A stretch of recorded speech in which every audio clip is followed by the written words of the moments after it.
पंढरपुरात मध्यरात्री थरार, चारचाकी गाडीच्या काचा फोडल्या. संपूर्ण घटना सीसीटीव्हीमध्ये कैद. शेजाऱ्यावर गंभीर आरोप. शहर पोलीस ठाण्यात गुन्हा दाखल. नमस्कार, आपण पाहत आहात शिवसंदेश न्यूज.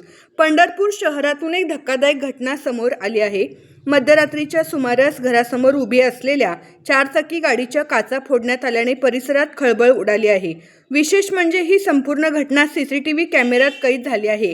ही घटना पंढरपूर शहरातील विस्थापित नगर भागात घडली असून येथील रहिवासी सोमनाथ शंकर माळी यांच्या घरासमोर लावलेल्या गाडीवर हल्ला करण्यात आला.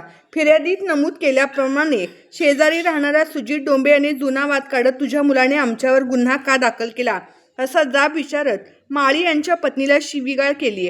त्यानंतर घरासमोर उभ्या असलेल्या MH13 BN 4394 या चारचाकी वाहनाच्या समोरील काचेवर दगड मारून नुकसान केल्याचा आरोप आहे. या घटनेत वाहनाचे सुमारे 10,000 रुपयांचे नुकसान झाले आहे.